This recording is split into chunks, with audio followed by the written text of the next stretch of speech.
Ederson. This is part of the Goldsmith Lecture Series. We're doing an interview with Miss Kim here with PARKKIM Architects, Landscape Architects. And we're here to ask her some questions for her wonderful lecture. Yeah, thank you. Thank you for joining us. Thank you. So in your first project as PARKKIM, you designed something called Seoul Dynamics. Yes. And something that really struck me about that project was the transition from icon as symbol to icon as experience. Would you be able to speak a little bit about that? Mm-hmm. So if I can just briefly introduce what the project was, because it was done in 2004 already. Mm-hmm. It was actually the winning competition entry for the entrance plaza for Gyeonggi River project, which was buried before, but now reopened and flowing successfully in the middle of the Seoul. We won the competition, but it's not realized after very condensed and very serious design process with the government. But anyway, to answer your question, yes, we wanted to create a spatial icon. It's not a landmark icon, a spatial icon that people can actually experience. Because there's also another story of modernity in Korea, that because Gyeonggi River is flowing, where the location is where the old highway was passing by above the Gyeonggi River, but before the Gyeonggi River reopened, that highway was demolished because structural defect and everything was old. But then in Korea, we thought that we have this tendency of getting rid of every old thing. Maybe we had very long history, then there's so many antique and old stuff around us, so maybe we didn't really think those old stuff very valuable. But then Yoon-Jin and I want to really provoke that modernity of that demolished highway, which was kind of the era of when the Korean economic drive was really started from 60s and 70s. So by doing so, we wanted people actually to go over that pedestrian sculpture we call, and then really have some like 20-minute, 30-minute walk as if they went out for a stroll out of their routine life. Mm-hmm. So that was our intention. Yes, it looked really iconic and very symbolic from the images and everything, but if it was built, I'm sure that was kind of the spot that people can go up and then have some break. Mm-hmm. And then also overlook that Gyeonggi River, because mm-hmm. it was very at the entry point of that river. Mm-hmm. Mm-hmm. That's a wonderful aspiration to really use landscape architecture to bring modernity into the city and a sense of break and reprieve and these right. feelings of experience. Right, because we also in the profession of landscape architecture, I know that there has been some discussion about what is the modernity of landscape architecture. Mm-hmm. Is it E.M. McCarg, or is it Olmsted even, or is it just landscaping around modern architects building? Mm-hmm. So that was also one opportunity for us to think about what is the modernity of landscape architecture. Mm-hmm. So it was a fun project. Never get built. Very fun project. It's too bad. Yes. And by changing this idea of icon from the symbol to icon to the experience, there's a natural question, and I'm sure you all ask it a lot in landscape architecture, but the degree of exclusivity and publicness that landscape architecture has. Would you be able to discuss how this type of landscape architecture really impacts the urban sphere, mm-hmm. and particularly its role as a public space? Right. I think that's very critical and good question. I think the kind of superior nature of the profession of landscape architecture compared to other related disciplines is that publicness. Mm-hmm. That especially whenever we design public space, like Yanghwa Riverfront, I'm going to show in the lecture as a very first project. Just great that I cannot even imagine all those possible activities will be done by all these different people, mm-hmm. Who will be enjoying the public space. And if we also design very various type of private domain, which are often yielding a lot better project quality because clients are more knowledgeable and then many times more budget and more time to work with, etc. But then still, what landscape architect can do better is really making those public domain that can facilitate all these different needs of the public people, and then really provide them kind of breathing points out of their urban life. So I think that the publicness is something that landscape architectural professionals really need to tackle.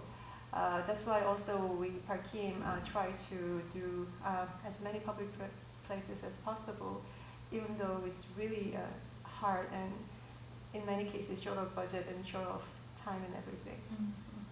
Did it answer your question? Yes, thank you.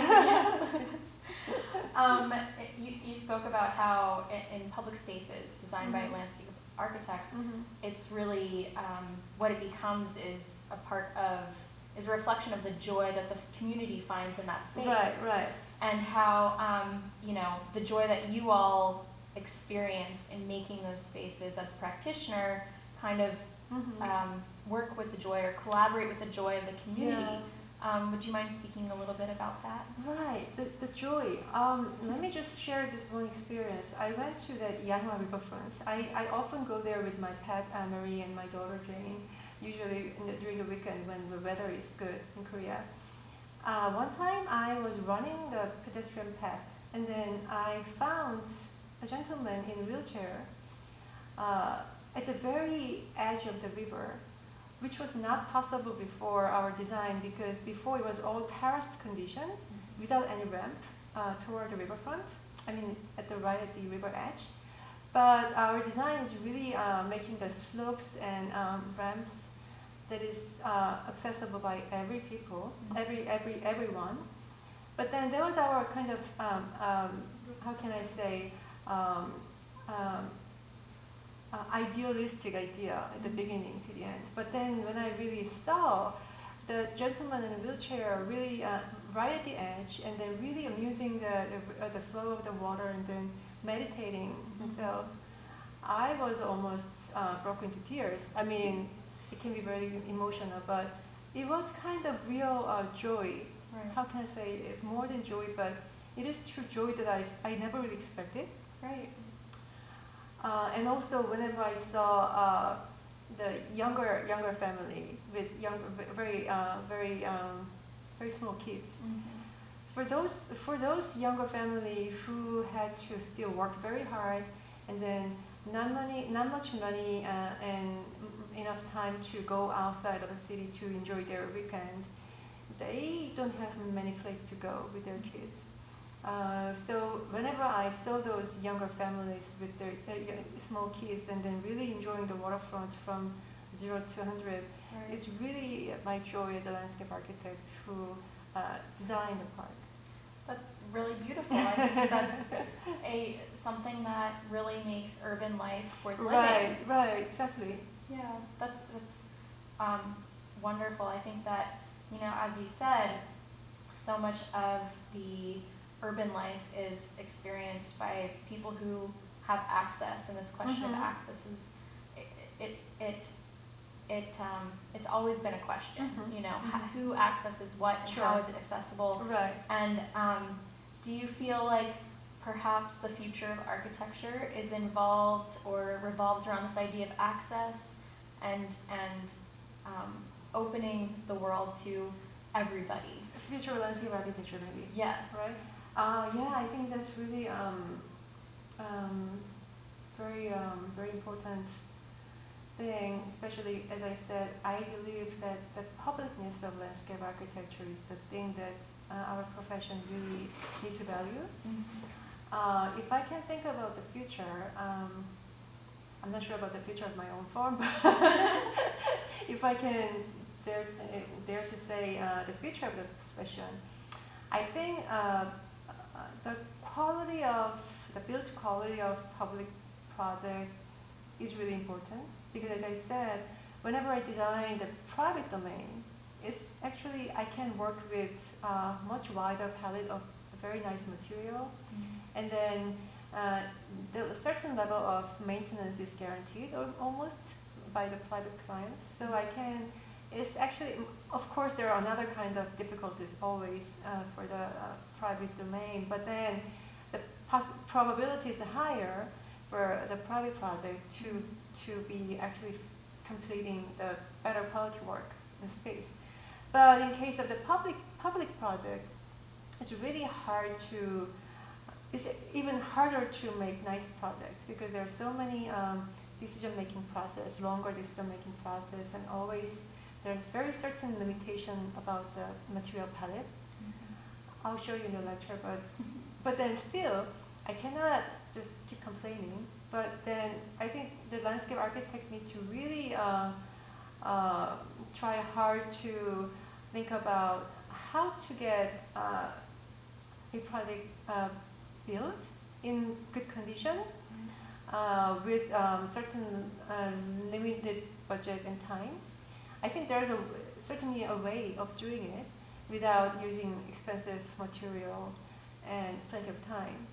So I think because of the virtual publicness of this profession, I think that the build quality of public landscape project is really important. And in that case, we can educate people how valuable the good landscape architecture is for the, how can I say, the general quality of city life for every space, every culture. Right. And I think in that, for that, if we can do that, I think more smarter people, smarter students will come for the design school as well to major landscape architecture, and of course the society will value more the profession. Then I think the future of this profession is just bright. You actually spoke about how these projects happen so quickly and how you finish them so quickly. Yeah. But then it's so hard to know really what will happen to it in 20 years. And you mentioned that with the caretaking of it, but in a way, in 20 years, it becomes your full vision of it. Right.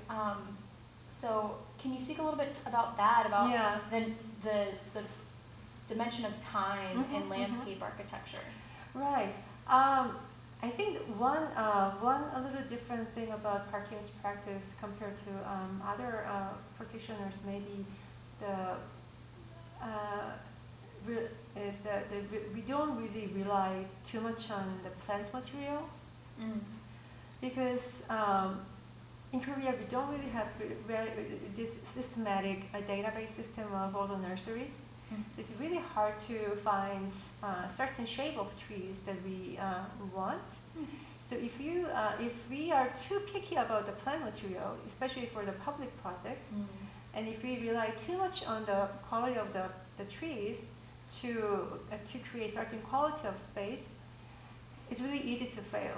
Right. And I think, as you mentioned, the trees will grow over time, but for us, it's not very safe to rely on that the time shifts from the beginning until like 20 years. So what we try to do is really create the spatial structure first, the kind of fundamental structure that doesn't rely on the tree quality or plant quality.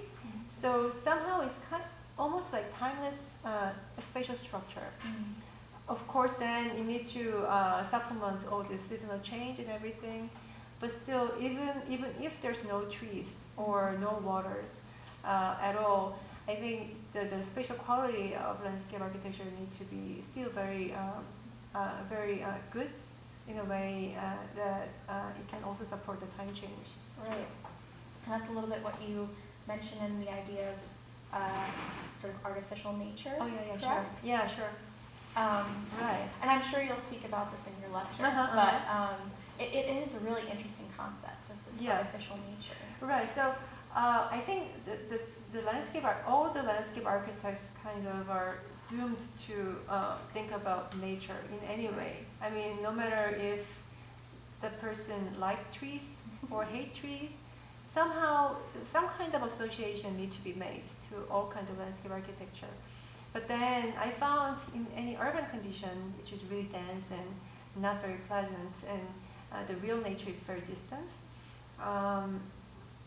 we kind of try to evoke this experience of real nature through very artificial looking elements. For example, like if you confront real water body, for example, like Walden Pond, I think one of the spatial quality is the reflection by the surface of the water. But if I can create that reflection of water body without very like natural looking device, even without water maybe, then I think the space can still represent the quality of a water body by through the reflection. Because in Korea especially, we have really severe winter. All the water needs to be drained unless the pipe will be frozen. So that's why we have to think about water without water. Then I think I can say that's how we kind of come up with this concept of alternative nature, and then we start to think about this: what is natural? And I believe we can create the natural experience without real like green nature. Right. It's the artificiality of landscape architecture. Right. Well, that's a lovely idea that I'm excited to explore and hear about in the lecture tonight. Sure. Thank you so much for coming. Thank you. And thank you to all of our viewers for watching this interview.